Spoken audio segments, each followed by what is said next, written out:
Na agad tayo dito sa Land of Dawn. Onyx versus Omega, game number 1. Panigurado, mainit to. Ramdaman natin agad sa crowd pa lang, mga tambol ng mga fans na nanonood ngayon. But for the jungle, parang importante ngayon, retribution, may pressure ka pa na parang hindi ka pwede magkamali, bawat ka rin maagawan. So dapat one step ahead ka talaga. Lagi doon sa mga positioning. Ang cute pala pag nakikita magkasama si Angela at si Rafaela sa isang lane. Parang nag-e-enjoy lang sila. Parang hindi sobrang importante ng laban na to. Parang pasyal. Parang nagpapasyal lang, tapos nanonood yung minana. Tsaka yung animation din kasi ng Angela at Rafaela parang medyo malambot, parang hindi nakakasakit. Shoutout sa po watching right now, holding on for dear life. Pag-usapan muna natin yung emblems na nakaset dito, no? Smart Omega, meron silang dalawang Impure Rage. And dun siya nakalagay, dun sa duo na to na napakasarap panoorin. For Onyx though, you see that they have so many quantum charges. So alam mo na gusto nila pag mabilis yung laban, mabilis yung engage, pipilitin nila. Pero sobrang aggressive ng Omega. Ito yung mga healers na mapanakit, no? May damage din kasi na nanggagaling sa isang, sabihin na lang natin, Rafaela at Angela, via the love waves, pati na rin yung mga bulalakaw na bumabagsak. Pero Grabe eskalera, mga poke na ginagawa dito na Smart Omega. Kanina galing sila dun sa may bottom lane at parang ganun ang kanilang gustong gawin. At dahil since may poke ka, tapos meron kang heal, hindi mo kailangan umuwi, pero yung kalaban kailangan umuwi. first turtle, 10 seconds. Lalabas na rin. Sino nga bang may kalamangan in the early game, Leo? Yung double sustain na ba to magiging okay for the first turtle? Once magkaroon ng ults ang Onyx, they should be better. So ang gagawin dito sana ng Onyx, kaya mag-delay until ready si Super Friends. Until ready si Cam, pero ito, unahan nila. Sa may bottom lane, si Super Friends yata makukuha nila. Meron naman dito Netherrealm na gagamitin. Tapos papasok pa nga dito Ryzen. Merong heavy spin na gagamitin, pero seryoso nag-aabang lang. Kung kailan may pwedeng counter kill. Matt is down. At samahan mo pa ni Escalera. Konti na lang mag-level 4. Oh! Ito Max, makakapag-flicker out at aalis muna si Super Friends. Onyx with the first blood at may priority sila around the first turtle of the game. May one charge Nahanap nila pa. yung isa, eto Max! Eto Max ay makukuha. Tapos diretso pa nga ngayon. Ang Onyx sa may turtle, gugulong-gulong si Matt. Mahanap na dito si Escalera. 3 players ng Onyx na nakapwesto. Pero mare-reset muna ang turtle. Ang laban dito, ubusan ng ult. And so far, Onyx, nakaalamang sila dahil nabitin yung Omega. So far, 1K gold lead approaching. Itong turtle, lamang pa nila. Wait lang, si Escalera. Oh. Para medyo malalim yata si Kuya Escalera sa may Bandagendi. Hahabulin pa ba? Ginamit na rin dito ang ultimate. Si Cram papasok, pero pang hila dito para kay Super Friends. Eto Max, wala na buhay. May naka para kay Ryota, pero yung turtle ay nandito pa rin. Inaabangan kung kailan ang perfect timing para Rompetri. Pero si Matt, sabi nila Gubat Chronicles, pero diretso lang din naman para sa kanila. Nakuha na ang turtle, kaya disengage muna tayo dyan, boss. Ang trademark Sermat drive-by. Yun ang drive-thru pagong. Ang tagal talaga niya ng ginagawa, last week pa yata. And so far dito, on point. Nakabawi, na-shrink ng Omega. Bawi na sila, wala nang lead. Even ball game na naman ang ating pinapanood. At panigurado, habang tumatagal ang larong ito, parang built for Lord Dance ang ganitong klaseng sustain lineup. Yung tipo na kahit anong ibato mo, babalik at babalik yung buhay. At perfecto dahil meron silang cross-map play. Pwedeng nag-clear lang ng wave si Eto Max. Tapos yung 4, may ginagawang iba. Yung 4, magko-confirm, tapos magta-turn, and then go into the Lord Dance. But that's not here yet. Oh! Turtle pa lang! Middle lane, Super Friends. Parang Marabrol Fest ang ating nakikita dahil middle lane ay pwede na rin kuhanin. Escalera dito ay dead depensa. Pero grabe, parang iba yung play na pinapakita ngayon ng Omega, no? Lahat ng mga pwede ikutan ay ikutan nila at masakit na agad ang mga bola ni Kelra. Napakaaga naman mag-ube ng Smart Omega dito. 2 healers, 5 sa mid lane. At sa taas, si Nets naman ata ang punteriya. It's a 3v1. At nawala lang siya ng parang ganon.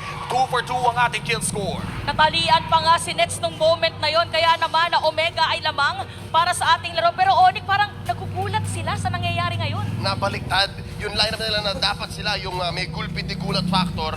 Parang pag wala yung timing, pag hindi sila yung nag-i-initiate, nagbabago, nag-iiba. Hala, hindi pa tapos. Parang every time na may moment na pwedeng pumunta dun sa may middle lane yung Omega, talagang pinupuntahan nila. So this is a different type of rotation from them. And Onyx, kailangan lang nila mag-regroup somehow. Kasi si Ryota at kailangan din nilang mag-ipon ng maraming armor dahil sumasakit na ang physical damage ng Omega. Si Ryzen ata ang punteriya sa mid lane pero mukhang mabubuhay naman siya. Low HP at makakatakas ang Onyx pero Turtle ay nandyan na, mababa ang HP ng mga Sonics. Pwede ngayong pumesto ang Onyx, magsuspawn na rin later on ang mga purple buff. Si Cram dito ang unang pupwesto and Matt is here as well. Kaninang unang turtle objective natin ay medyo na-reset at napabagal. Si Matt ay iikot na lang muna, pero set up play ba para sa kanila? Masastan dito si Super Friends. Magbabato ng planggana pero flicker! Pasok para kay Escalera. Ito yata inaantay nila. Eto Max, makukuha nila. Binigla nila ang kapitan at mukhang Turtle ang gusto ngayon ng Onyx pero pantay sarado kay Ryota. Big rotation mula kay Kelra. 10 seconds, hard guard. Meron si Etomax, so pwede siya sumali ng teamfight agad-agad. Dinidri lang nila and they're taking the fight to mid lane. So far, the fact na medyo tahimik ang lane ni Nets means makakapag-recover siya. At ang Onyx, yun ang gusto. Kailangan ng Onyx Page mag-buy ng time para mabawi itong gold lead. Drive-by! Nako, hindi na nga aabot yung retribution doon. Makakasakay si Eto Max. Pero Onyx dito ay lalaban pa rin. Meron pang wall para kay Escalera. Masakit pala dito yung mga planggana. Hahabulin. Ryota nandito na rin. Nagkatapatan ang mga XP lane. Diretso sa may purple buff. Napakalalim ng team fight. Naghahanap sila ng pwedeng maagaw at mukhang nabakuran na ng barangay ang purple buff ng Onyx.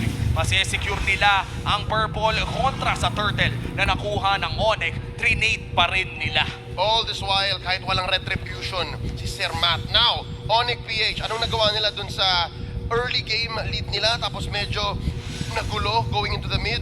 So far, meron naman ng hash clause si Nets. And he's down about 1,000 gold compared to Kelra. So kailangan pa nilang protektahan yan. They need more time, they need more space. So kahit magulo ang mapa para sa Onyx, they're holding out for Nets. So far for Omega though, mukhang maganda naman. I think the fact that Kelra is not winning pero hindi naman natatalo dun sa lane niya kay Nets means okay din ang mid game ng Omega. Pero may gagawin yata dito yung Onyx. So Torres sa may top lane, yung kanilang kukuhanin. So it's as if Onyx ngayon ay somehow gusto nilang kuhanin si Kelra pero naka-ready rin yung Omega. Oo nga, ang Omega ngayon mukhang dedepensasan lamang sila. Onyx yung may mga proactive na rotation. Kanina trinete nila ang gold lane ng Omega sa pagdadive pero nakapag-seal play si Escalera ngayon. Hindi nila itutuloy at Omega pa ang makakakuha ng Torre. Trinade lang yung sa may bandang itaas. Matt, umi-invade na rin. Parang mag-aagawan at magkakakitaan lang pero makukuha pa rin nga ni Matt yung orange buff. Mega, calculated yung kanilang hero. Di mo nagisi. Nga naman ang mga bitakan. Iganim ba yun? Yung Lord nandito pa rin. Sakto wala ng buhay, medyo wala pang damage din si Kelra. Heavy spin ay ginamit na. Sama mo pa dito na Netherrealm. May iwan sa may Spectre Saint pero napakagandang wild charge. Wala nga lang damage dito ang Onyx. At wala din pwede kumulos sa kanila dahil malayo si Krabi na pumatang mga double kill para kay Kelra. Grabe naman yung aggression na nanggagaling dito kay Kelra. Pero si Cram, dash in, kalahati buhay para kay Kelra, tapos naiiwasan at nakancel pa! Naku po, dire-diretso lang para sa kanila. Eto Max makakakuha rin ng kill. Sa gulong to, ang nakakalamang ay yung team na may re-engage. At nabanggit ko kanina, Onyx very all-in. Onyx kailangan nilang piliin yung mga fights nila. Pero yung Omega kasi, okay lang. Marami pa silang extra resources, marami pa silang extra space on the map. Again, because of the movement speed na meron na binibigay ang Rafaela. And of course, yung ult na cross-map presence from the Angela. So right now, Smart Omega, kahit nasabihin natin hindi nila nakuha yung Lord or walang naging conversion, kanila yung teamfight na yun, kanila yung sequence. Sobrang dikit ng ating laban. 10 minutes in, wala pang 1,000 ang kalamangan ng Omega. At nasa harapan sila ngayon ng Onyx. Onyx ngayon ang tumedepensa sa kanilang mid lane na ilang kalapit na lamang ang natitirang HP. At makikita na naman natin na meron na naman pwedeng objective na pwedeng kuhanin ngayon yung dalawang teams. Ito na yung nagiging meeting place nila eh. Parang alam na nila na kapag merong umusbong, pwede na silang dumiretso dito. Ngayon, nahawakan ng Onyx ang Lord na ito. This is a level 1 Lord. Ibig sabihin, kahit sinong makakuha, mabilisan din lang naman matutunaw. Pero delikadong pwesto dito ng Onyx. Halata ng Omega kung nasaan sila at napakabilis ni Bat. Umikot na sa loob ng pit. Mananakaw kaya niya to! Nakita na natin ito dati, pero ngayon naman si Ryzen ang makakakuha ng Lord. Ang Omega pwede yatang umabante, pero hindi na lang muna at dediretso na lang doon sa may bandang mga jungle. Sisira din ng Torres sa may mid lane at napakaganda ng sarili nilang play. May teorya ako na ang Omega, they took their time, iniisip nila, ano ba, dapat ba madulas, dapat ba mabilis? Kasi hindi nila alam kung paano pasukin. And that's why, nung pumasok sila, nung si Matt niya yung trademark drive-by retry niya, hindi na sapat yon because they thought too long. And right now, Onyx, yun yung gusto nilang nagdadalawang isip. Oh! Ang Omega, Kelra, Masakit na rin yung damage no Onyx ngayon at halos walang bitaw dito against the Ryzen na dahil meron din naman silang sustain. So Lord sa may top lane ay doon dadaan at kita natin ngayon na Onyx ay ready na rin sa 5v5 bangkaan. Oh, grabe na rin yung damage na nanggagaling sa Onyx. It is just a 1k gold lead pero nararamdaman mo yung damage. Kinailangan na rin umalis dito ni Ryota pero nahanap siya ni Kram. Saan kaya ang ruta ni Atoyar? Ryota, napapalibutan ka na nila! Next, with the killing spree! Ito na nga yata ang Onyx time dahil sila na ngayon ang lalamang. A 1k gold lead for the side of Onyx. Malapit pa rin ang larong ito at mukhang doon na natapos ang kanilang Lord Push. Kailangan kumalma muna ng barangay. Kailangan makahanap sila ng isang winning team fight. patungo sa clutch plays ng Onyx, patungo sa control na meron sila ngayon. Ang mapa ay kulay red. The reason why is because Smart Omega currently does not want to commit anything. Hindi pa ready di ba? Kanina pag-usapan natin na all-in sila kay Kelra. And so far, Kelra is only second to net. At nangyari na yan dahil nga sa back-to-back plays. The past 5 minutes, so far Onyx, weirdly enough, di ba sila dapat yun ng gugulpe? Pero okay na sila sa mga teamfight na hindi nangyayari. And because hindi nangyayari yung teamfights na yun, nakakapag-farm yung course nila. Nakakapag-farm si Nets, nakakapag-farm even si Kram na ngayon, almost 1k ahead dun kay Ryota. At ang sakit na nga dito ni Nets na malefic roar na rin. Panigurado, kapag nag-heavy crossbow ito, kasabayan ng proc ng kanyang jungle heart ay talagang mararamdaman mo ang sakit mula sa kanyang mga basic attack. Kelra pa rin ang may pinakamataas na damage dealt, pero hindi nagmamatter yan kung hindi mo maibabato sa perfect timing na kailangan nilang hanapin against Onyx. Meron din pinagkaiba ang dalawang gold laners natin. One chose just steel leg plates, the other wind of nature. So si Kelra kaya niyang tumagal. Pero kabaligtaran naman ito, si Onyx gusto niya all in. Tatapusin na kita right here, right now. So there's this small frame of time for Onyx na pag nanalo sila ng teamfight, gera to. And I think it's gonna come into play here, the clutch Netherrealm of Super Friends. Bantayan natin kung nasa si Super Friends. Kung siyang mabigla, kung siyang mapilitan mag-ult ng maaga, yun ang pipiliting fights ng Omega. At habang tumatagal ang labang ito ay nagiging mas importante ang sustain na meron ang Omega. The double sustain lineup na magagamit nila in Lord Dances na kayang tumagal up to 6 or 7 minutes na nakita din natin nung isang araw. At sisimula na nga ito ng Onyx. Half HP on this Lord pero hahawakan lamang ng mga Sonics ito. Mahaba-haba na naman ang pagsayaw ang ating makikita sa dalawang koponan na sinabi ni Leo kanina na si Super Friends ang kailangan unang papatikin against sa Onyx. So mauuna ngayon na pwedeng pumwesto sila Ryzen at si Super Friends ay alam niya din na siyang pwedeng targetin. So Escalera dito ay pipigilan at sasabihin sa kanya mga kakampi kung nasan nga ba talaga si Matt. Halos wala na buhay ang Lord pero pupunta naman dito kay Ryzen. Pero pa one charge, Escalera mamapatay at ginamit na nga dito ang Netherrealm. Dediretso ang Omega. Maiiwan pa nga dito at masasilence na si Super Friends. Double kill na para kay Kelra. Dalawa ang nawala para sa side ng Onyx pero sila pa rin ang nakapag-secure ng Lord on Nets. Siya na ata ang isusunod. Pero nandyan naman yung shield na nanggagaling sa kanyang Rose Gold Meteor. Onyx lamang pa rin ng 3,000. Lord Push imminent for the Sonics. Talaga nagpapalitan lang yung dalawa ngayon kasi parang ito din nangyari kanina. Onyx din nakakuha ng Lord pero Omega ready sila sa teamfight. Tama, inisip na ng Omega dito, hindi na pwede yung nangyari kanina, yung papasok tayo, pipilit, walang makukuha. Ang sabi ng Omega, okay, hindi natin makukuha yung Lord, let's focus on the turn. This is one of their keys to victory. Focus on good trades. And now Onyx, nakaspawn na sila lahat. They're back on the map. They're gonna take advantage of this Lord. Luminous to so pwedeng mabasag tong mid. Escalera, naka-conceal, gugulatin ata ang Omega! Wala yata nakakita sa kanila pero maiiwan doon si Ryota. Bat is down. Tapos yung Torres sa may middle lane. Makukuha na rin yata pero madedepensahan pa rin ng Omega ngayon. Kram! Medyo makakram na tumakbo. Mawala na immortality. At si Kram naman ata ang isusunod nila. Nakapag-flicker palayo pero unstoppable na si Kelra. Ryzen, sunod ka na daw at na-stun ka pa. Double kill para sa Filipino Savage. At si Super Friends ay makakatakbo pa. At mukhang Omega yung base nila.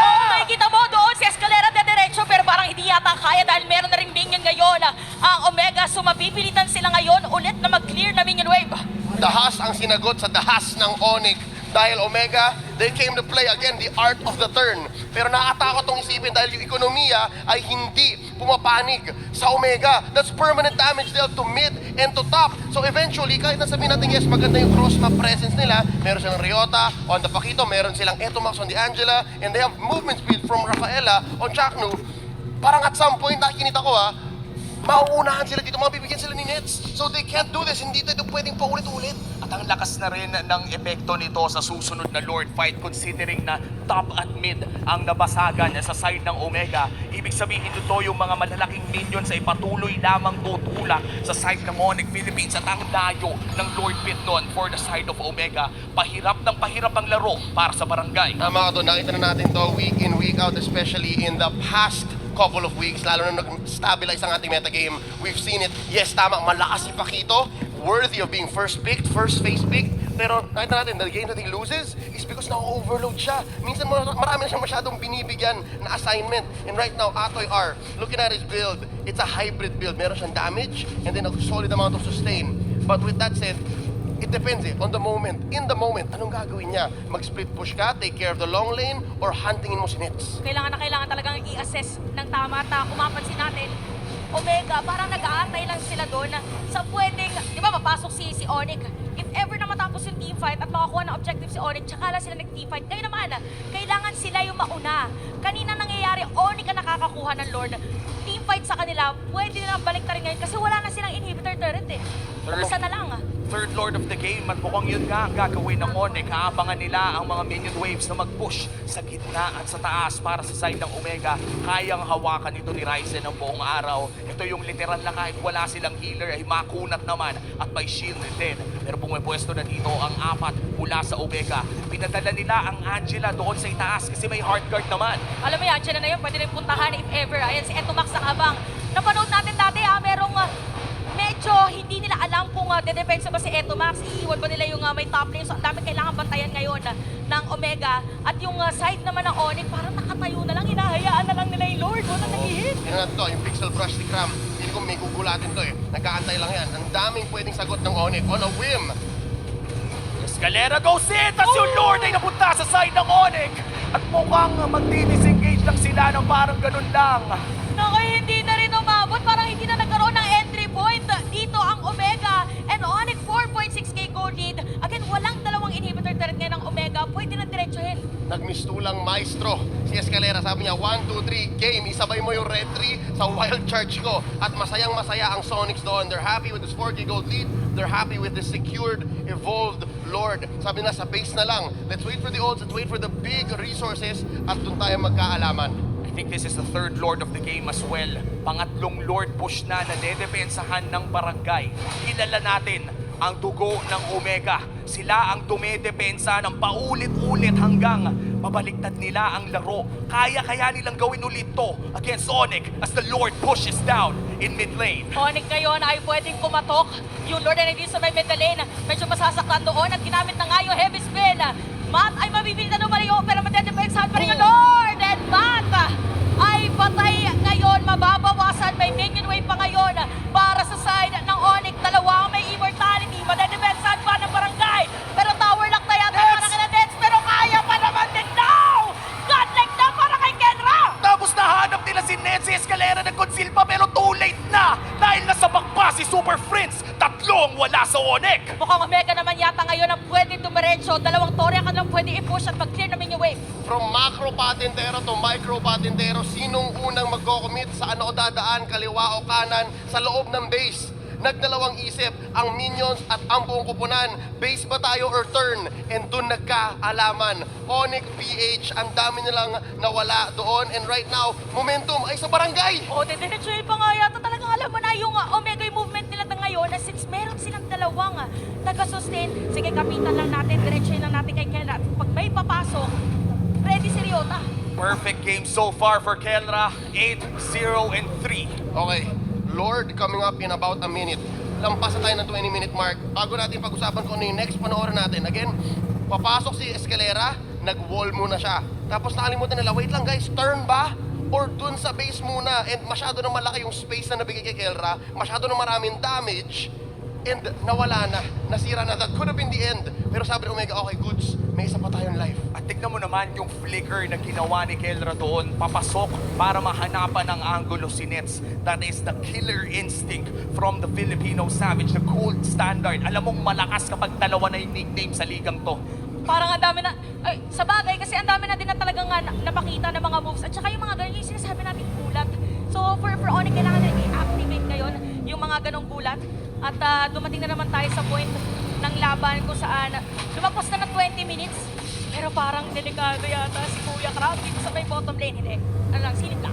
Lord evolved already 21 minutes in at mukhang babalik na naman tayo sa close to 50-50 at hahawakan ng dalawang junglers ang Lord na ito. Gaano katagal ang Lord Dance? Yan ang ating makikita dito. Ang serie, ito na yung pinaka-close na 50-50. Sa totoo lang. Pero wait lang, baka may bigla ulit. 56-44, yung Lord, mapupunta naman dito kay Matt! Tapos merong bibili na Winter Transition na diretsyo ngayon para nagbaliktad. Meron pang Kelra! ako magpasok na wild shot para kay Escalera. Mawala ng buhay dito mga players na Omega. Pero makakatakas pa iba. Kelra, unang patay. Again sa kanya, si Nets diretsyo na. Eto, Max! Eto, Max! Tumatakbo na ngayon ang mga support ng Omega. Kinakat na ni Ryota yung wave pero may malaking wave to sa may bandang itaas. Jack with the 4-man stun.